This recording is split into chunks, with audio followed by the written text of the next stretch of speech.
Let me tell you a quick story. The story of a girl whose life was transformed by meditation. One day she decided that she needed to share this amazing knowledge with others. And that means you. So she sat with her husband, who teaches people how to meditate by the way, and they put their heads together trying to come up with a video on meditation. But they soon realized that it was nearly impossible to compress the knowledge of meditation into a 10-minute YouTube video, and they shelved the idea for the time being. The girl was sad, but she managed to go about her daily life. One day, her husband surprised her with a book, and the girl saw that this book could just be the answer she was looking for. For the book was all about meditation, the what, the why, and the how. And she thought she must chat with the author of this book so that she may be able to make a truly helpful video on meditation with him. And so she asked him. And he said yes. And that's how she packed some clothes, took some camera equipment, and flew down to where he was. And we're finally here. What you're about to see now are honest and fun conversations about meditation with Swami Purnachaitanya ji. Swami Purnachaitanya is an author, a spiritual guide, and a life coach who has been traveling the world extensively over the last 20 years, teaching yoga and meditation and transforming lives even in remote areas of the world through his work. And here's the most amazing thing. Swamiji decided to embark on this crazy journey when he was just 16 years old. His title Swami means a monk, someone who is established in the self. Swamiji is also 25% Punjabi, once collected a handful of slugs to scare the girls in his school, and can give you a tough fight in a breakdance competition. Thank you so much, Swamiji, for agreeing to be a part of this video. Swamiji, if you don't mind, we'd like to jump right in with some of the most burning questions about meditation. No problem, shoot. Question 1 is, what is meditation? To put it in a nutshell, meditation is that skill or that technique that allows you to transcend your thinking mind that keeps on having so many thoughts and allow the mind to go back to the source so that you get a rest which is even deeper than sleep, that can really recharge you and give you so much of clarity and peace. But who is meditation for, and why should we even meditate? See, if we look at our life, especially today, it's becoming more and more hectic, more and more stressful. Especially with the pandemic, we're having so many challenges. And we have never learned how to manage our mind, how to manage our emotions. So people are struggling. You may have a comfortable home, you may have a nice family, you may have all these things that we normally rely on for our sense of security, our sense of peace. But then when everything starts shaking, we don't know what to do with ourselves. Meditation is learning how to manage the mind and finally master it. And that can make you more efficient in whatever you do. It can make you more happy, more peaceful. Right. And it can allow you to navigate these challenging times in a much more successful and joyful manner. My next question for you was going to be, is meditation really worth all the hype? Because meditation is now trending, meditation is now the in thing to do. But I think your answer just now covers that as well. It is worth all the hype and more. Yes, at the same time, I would like to add, just like we've seen with yoga, it's become so popular across the world. Almost everybody's doing it or has some experience or has seen someone doing it. At the same time, we've seen that as with yoga, with meditation also, now that it's become much more popular, there are all kinds of things that are being offered under the name of meditation, which are actually something different.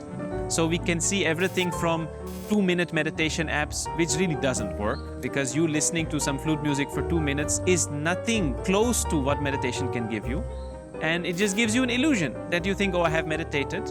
And then you think you're supposed to get all these benefits because a lot of research has been done. Meditation has tremendous benefits for our physical health, mental health, overall well-being. But then just listening to some music for 2 minutes or keeping your attention on your breath for some time is not the same. The same we see with mindfulness. Often nowadays these words are used interchangeably, but mindfulness and meditation are very different things. And that doesn't mean mindfulness doesn't have benefits. No, it has many benefits, but it's not the same. The main mindfulness practices that we see nowadays, you're still engaging the mind. Your mind is still active. You're doing something. Right. You're putting an effort. Meditation is going beyond the mind. It is going to a state of effortlessness where you transcend the thinking mind and you experience a state of very deep rest and relaxation, which is effortless. And that has many more profound benefits. Swamiji, if you don't mind now, we'd like to play a fun game of true or false. So I have this bowl with me in which I've written down a couple of facts about meditation. And these are things that people do think about meditation and what meditation is, because I've had these things said to me personally by family and friends. So I would like it if you could pick up chits at random and we could read out what's written on them and you tell us if it's true or if it's false. Okay, let's see. I am a generally happy person. My life is going good. So I don't need meditation. Meditation is for sad people. Well, false. Okay. Because in a nutshell, one, meditation gives you so much more than just happiness. It makes you more effective, your perception, observation, expression, your communication, everything improves. Second, meditation can make sure that you have such a mental and emotional resilience that you continue to be happy. So why would you want to get to the point where you are miserable and depressed and then you want to start meditating? Better to avoid it. That makes so much sense now that you've said it in those words, Swamiji. Meditation is too tough, man. You have to give up all the good things in life and sit in really tough yoga poses for long periods of time. That kind of discipline is not for me. I'm young and I like having fun. I like enjoying life. Me too. Believe me, meditation is really not so difficult in the sense we have so many concepts, like, oh, I have to sit in a very difficult posture. I have to sit for a very long time. I have to go to the mountains, leave everything behind. No, this is definitely not the case. See, meditation is like taking a bath, I would say, or brushing your teeth. It is like you refreshing your mind. Like how we have, you brush your teeth once or twice a day. I mean, I hope people do. The same way, I hope at least people take a bath once a day, preferably twice maybe. It's recommended, at least for the people around you. So, in the same way, what happens? You come back from a long day work, you take a shower, you feel much more fresh, right? You meditating is like a mental shower because sometimes, even if you're not stressed, people around you may be stressed, Things don't go as planned. There are so many things going on in the world. You just watching the news can be very stressful. So then how do you recharge yourself? How do you get your energy level up? And I tell you, this will allow you to enjoy life more. Because let's be honest, many times you come home, you have a whole evening planned. You think, okay, I'm gonna whatever. Talk to my friends, spend time with my family, watch a movie, do something. But then you're all tired. And then you sit on the couch and finally you think, okay, you're browsing Netflix or you're checking your phone because you don't have the energy or the enthusiasm or the creativity to do those things you really want to do in life. Yeah. So meditation can give us that. It can give us that boost, that clarity, that enthusiasm to actually do those things you want to do. So you can enjoy life more. To enjoy life, you need to be peaceful. If your mind is disturbed, you won't enjoy anything. And meditation can give us that peace of mind. So if you want to enjoy life, you should meditate. Definitely. I get way too many thoughts when I close my eyes and sit down to meditate. And I can't even keep my eyes closed for more than 2 minutes. Meditation doesn't work for people like me. Well, actually, if you see, there are techniques to manage our mind. In my book, Looking Inward, I have given many of these things that I have learned over the last 20 years, that I have experienced, that I have learned from my master, or that I have experienced when conducting meditation programs for people. That is the challenge. If you don't know really where to start or how to go about it, it becomes difficult. Like anything. That is where the right guidance is required. And that is why I felt the need to write this book now, because especially with the pandemic, so many people want to learn how to meditate, but they're not sure where to start. And you may just Google something, find something on YouTube, but how do you know that it is authentic? How do you know that that is for you? In my book, I have introduced people to meditation and explained it also, even for people who may be practicing already, that, okay, what are signs of proper meditation? There are different techniques. I'm not saying only one way will work, but there are certain things that you can see that, okay, yes, is this happening for me? Or does this work? In the same way, it is a big misconception that in meditation there should not be any thoughts. In meditation, because we get deep rest, the mind relaxes, the system starts throwing off unnecessary impressions, stresses from the nervous system, and some of that gets released on the mental level as well. So you may find random thoughts coming up, especially initially, where it is like your system is deleting those unnecessary files. So then sometimes if we don't know, we get discouraged. We think, oh, meditation is not working for me. Let it be, I should try something else. While actually you may be meditating very nicely. It's just that initial phase of you allowing the mind to settle.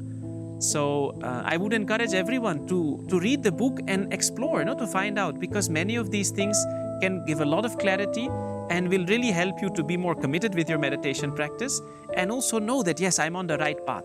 So it will encourage you, it will inspire you to move ahead. And look at that, we've come to the final one. The bowl is now empty. Meditation is not for me. I can't do all these sadhu baba type of things. I'm too cool for all this. This is all hocus pocus. In my book also, I've spoken about this a little bit. It's very interesting to see the transformation that has happened. If you look at 50 years ago, even yoga was considered something quite odd. Especially in the West, sometimes people used to think, what is this? And not everybody, but quite a few people may have associated it with, a skinny guy in a loincloth sitting on a bed of nails or standing on one leg on a mountain or somewhere. This was if you think of a yogi, okay, this is a yogi.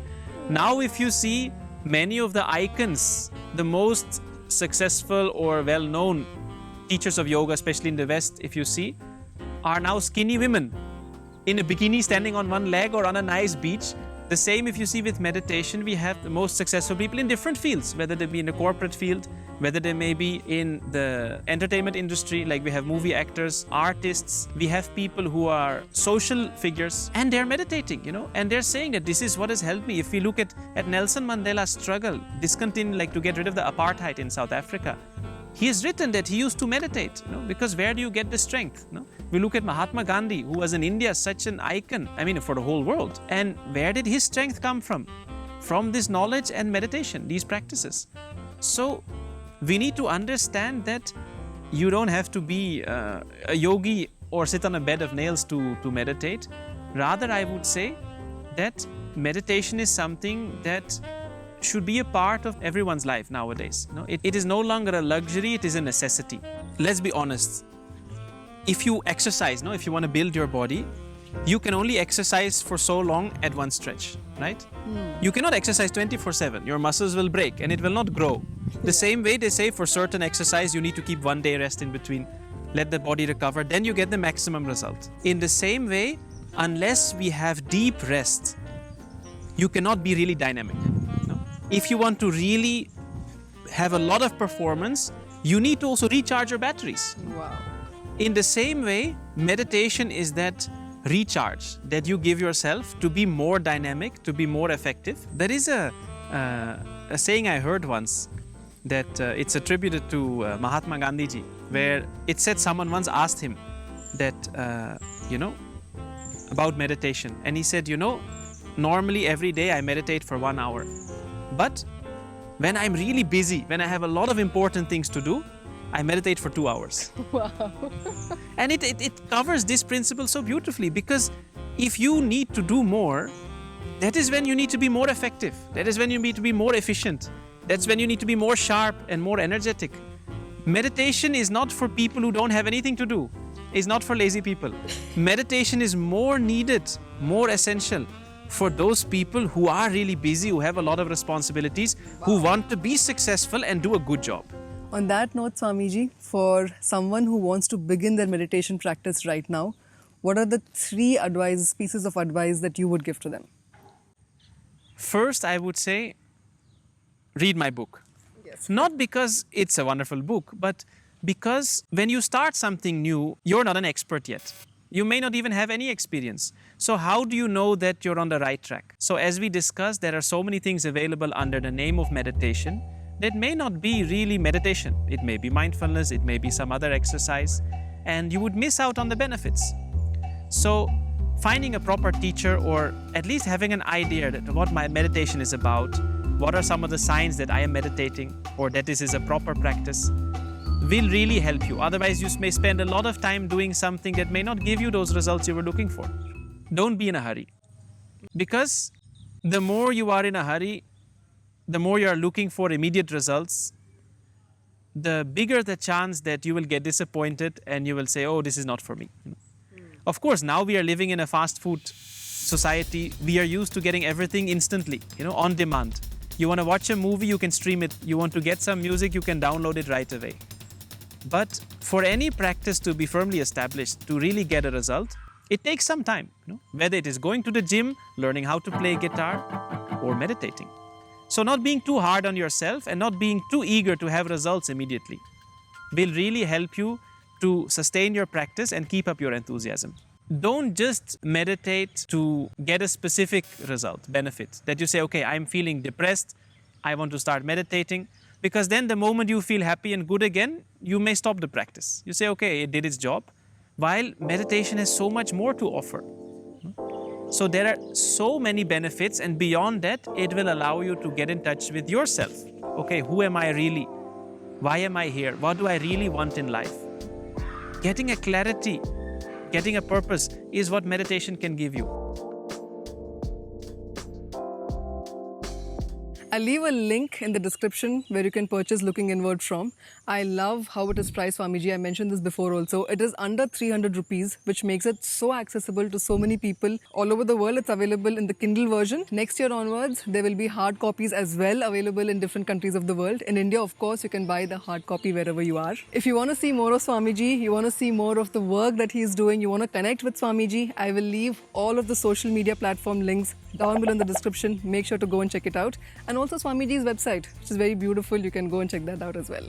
And of course, if you haven't done so yet, you can subscribe to Anita's channel. Thank you so much. Because I'm sure many more interesting videos are going to come. Yes, lots more about meditation as well coming up on the channel. All right, you beautiful people, you stay safe, be happy and take care of yourselves, and I'll see you again in the next one. Bye.